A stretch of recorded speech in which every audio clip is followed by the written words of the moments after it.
Shalom, shalom à tous. Je suis le prophète Parfait Begré. Nous allons nous entretenir encore sur un thème très important, comment opérer dans le prophétique.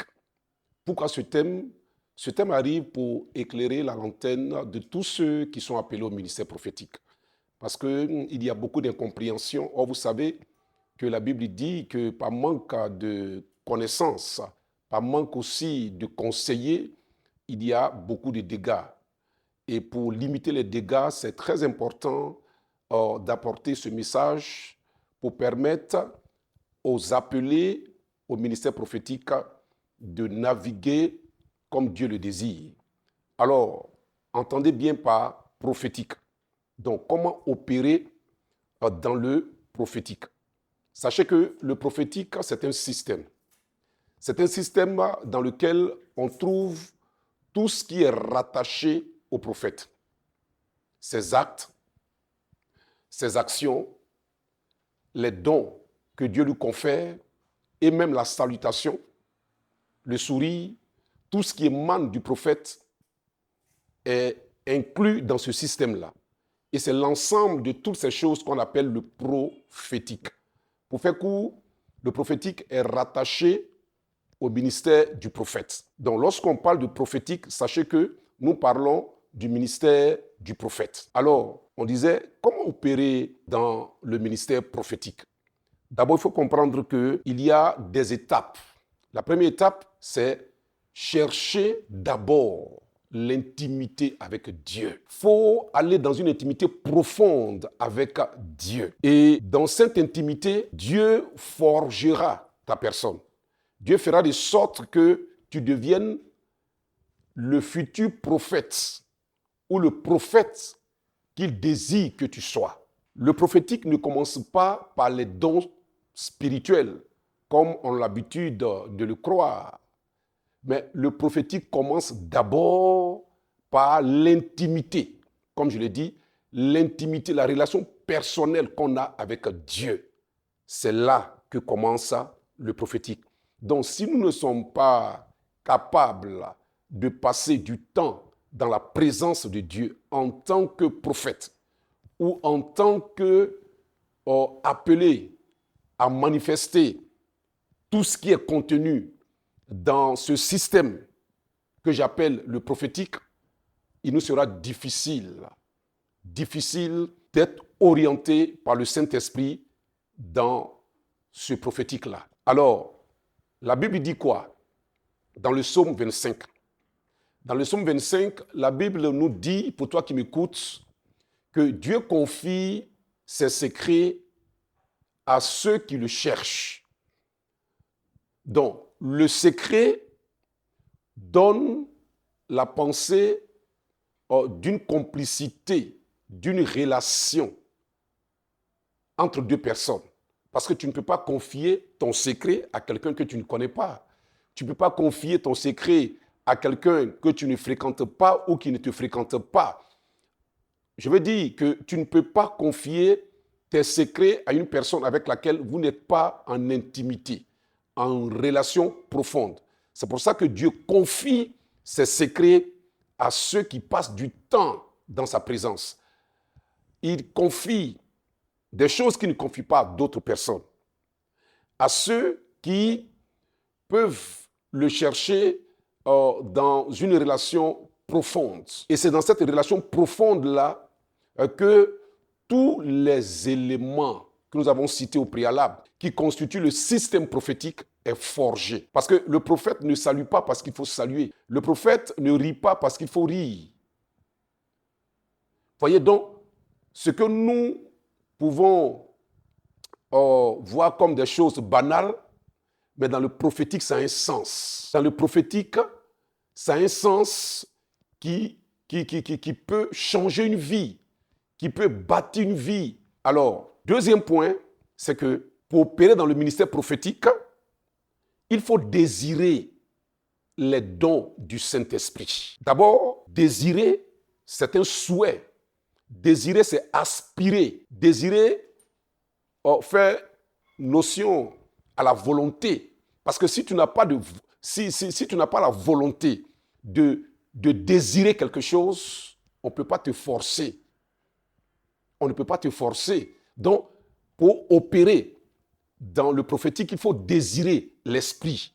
Parce que sans le Saint-Esprit, on ne peut rien faire. Tout ce qui est prophétique, ce système-là émane du Saint-Esprit. Donc, il faut désirer l'esprit et les dons de l'esprit. Les dons de l'esprit, l'apôtre Paul nous donne un aperçu large dans 1 Corinthiens chapitre 12. Il parle de 9 dons spirituels. Donc, ces 9 dons spirituels-là sont classés en 3 grandes catégories. On a les dons de puissance, les dons d'inspiration et les dons de révélation. Donc, tous ces 9 dons ne sont pas uniquement octroyés au ministère prophétique, sinon aux prophètes. Mais il y a des dons spécifiques que Dieu donne pour être puissant dans le prophétique, pour être opérationnel dans le prophétique. Mais ces dons-là, il faut les désirer. Il faut avoir soif. Parce que Dieu regarde, il sonde les cœurs. Il prend plaisir, je parle du Saint-Esprit, à octroyer des dons à ceux qui ont soif. Quand il voit la soif, parce que, écoutez, ne confondons pas vouloir boire et puis avoir la soif. Celui qui veut boire n'est pas dans la catégorie de celui qui a soif. Parce que celui qui a soif, le besoin est tellement intense qu'il a l'impression que s'il ne boit pas, il va mourir. Donc, avoir soif des dons spirituels va dans ce cadre-là. Parce que si Dieu ne te donne pas les dons rattachés au ministère prophétique où il veut que tu navigues, ça ne servira à rien d'être prophète. Vous savez, et même là, ça va faire sujet d'un thème qu'on va traiter un peu plus tard. Mais dans le ministère prophétique, il y a différents degrés, il y a différents stades. Mais restons dans notre thème. Donc, il faut avoir soif. Il faut désirer les dons spirituels. Il faut désirer l'esprit. Il faut montrer à l'esprit que sans sa présence en toi, tu ne peux rien. Vous voyez? Donc, le troisième point aussi, il faut se laisser former et briser. Parce qu'on sert Dieu avec les dons qu'il nous donne, les capacités qu'il nous donne, le potentiel qu'il nous donne. Mais on le sert aussi avec notre caractère. Le caractère n'est pas donné forcément par Dieu. Le caractère, c'est l'ensemble de ce qu'on reçoit comme éducation, comme culture, soit dans la cellule familiale, aussi dans le cursus scolaire. Donc tout ça là nous forge un caractère. Si le caractère n'est pas adapté au ministère prophétique, ce caractère-là peut être un scandale, peut être une chute pour le ministère. C'est pour ça que Dieu prend son temps pour briser, former. Parce que le ministère rattaché aux actes que Dieu a déjà préparés d'avance, comme le dit Éphésiens chapitre 2, verset 10, que Dieu a préparé des choses d'avance afin que nous puissions les pratiquer. Donc, ce que Dieu a préparé d'avance là, Dieu n'a plus besoin de préparer ça encore. Ces choses-là t'attendent. Il y a des personnes qui t'attendent, que Dieu a réservées uniquement que pour toi. Des personnes clés, des brebis. Ça peut être beaucoup d'autres choses que Dieu a préparées d'avance pour toi. Mais pour que tu arrives à saisir ces choses, pour que tu sois en harmonie avec ces personnes que Dieu a préparées pour toi, il faut au préalable que Dieu lui-même te prépare. Il prépare le canal. Donc, c'est dans la préparation qu'on parle de brisement, de formation, comme ça a été le cas pour Samuel. Samuel n'est pas devenu prophète simplement parce que sa mère a dit à Dieu, elle a fait une alliance ou un deal avec Dieu pour dire, si tu me donnes un fils, je te le donne. Non, ça, c'est le côté visible. C'est ce que Dieu voulait nous montrer. Mais en réalité, Dieu avait prédestiné le prophète Samuel. Dieu avait son programme. Parce qu'Israël était plongé dans une famine spirituelle, s'il faut le dire. Donc, il a fallu que Dieu envoie le prophète Samuel pour un réveil. Donc, la venue du prophète Samuel avait été déjà prédestinée. Donc, Anne, sa mère, a été le canal par lequel Dieu envoie son prophète sur terre. Mais comprenez quelque chose. Samuel est venu, souhaité par Dieu, voulu par Dieu. En temps normal, on pouvait dire que Samuel n'avait pas besoin d'être brisé, d'être formé.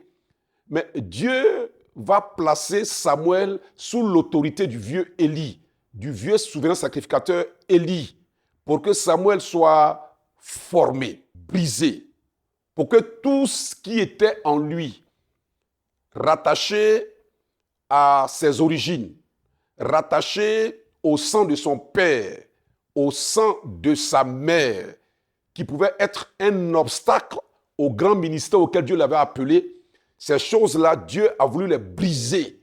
Et Dieu a pris son temps pour briser et former le prophète Samuel en telle enseigne que son caractère correspondait au grand ministère auquel Dieu l'avait appelé. C'était un homme intègre, nous dit la Bible. C'était un homme honnête, nous dit la Bible. Donc, être brisé, être formé, nous permet d'opérer en profondeur dans le ministère prophétique, d'être sensible à la voix de Dieu, d'être ouvert à la manifestation des choses de l'esprit. Parce que prophétique, comme je l'ai dit, c'est un système. C'est un système dans lequel celui qui manifeste les actes prophétiques n'est pas son propre patron. Parce qu'il ne peut pas s'engager lui-même. Il est engagé par quelqu'un d'autre qu'on appelle le Saint-Esprit. Et le Saint-Esprit veut conduire son canal. Et pour que ce canal-là soit conduit, on a besoin d'être vraiment brisé. Et le brisement même peut passer par l'humiliation. Le brisement peut passer par la honte. Le brisement peut passer par un dépouillement à tous les niveaux, financier, matériel, c'est-à-dire tu n'as tellement rien que toi-même tu te fais pitié toi-même. Ça peut être un brisement. Un brisement dans le sens de t'amener à dépendre uniquement que de Dieu. À dépendre uniquement que de Dieu. Alors, si tu comprends toutes ces choses, je t'assure, tu es prêt pour opérer dans le prophétique. Tu es prêt à opérer dans le prophétique parce que ta seule salutation peut guérir un malade. Ta seule salutation peut opérer des miracles. Ta seule salutation peut décanter une situation. Même ton sourire et ton rire peuvent décanter une situation. Ton seul bonjour ou ton seul bonsoir peut annoncer quelque chose de merveilleux dans la vie d'une personne. Alors, si tu as appelé au ministère du prophète, sache que le prophétique est pour toi. Le prophétique est rattaché au ministère auquel Dieu t'a appelé. Alors, laisse-toi façonner et imprègne-toi des conseils que je te donne pour que ton ministère soit éclatant, béni et rayonnant. Alors vous tous qui allez visionner cette vidéo, je vous exhorte, je vous encourage à partager au maximum. Envoyez cette vidéo à beaucoup de personnes qui, dans leur esprit, ne comprennent pas, sont troublés ou qui n'ont pas une connaissance approfondie de ce qu'on appelle le prophétique. Partagez-leur cette vidéo et Dieu vous bénira. Dieu vous rendra au centuple le fait que vous êtes des instruments qui contribuent à la croissance spirituelle de plusieurs personnes. Que mon Dieu vous bénisse et je libère sur chacun d'entre vous une onction. Pour toi qui as pris ton temps pour m'écouter, que la grâce du Seigneur soit avec toi et que le Seigneur t'amène à opérer dans le prophétique d'une manière incroyable, d'une manière extraordinaire. J'ai confiance en toi qui m'écoutes parce que si tu le fais et si ce message a de l'importance à tes yeux, c'est tout simplement parce que tu as appelé au ministère prophétique. Alors, que mon Dieu te bénisse au nom de Jésus-Christ. Shalom.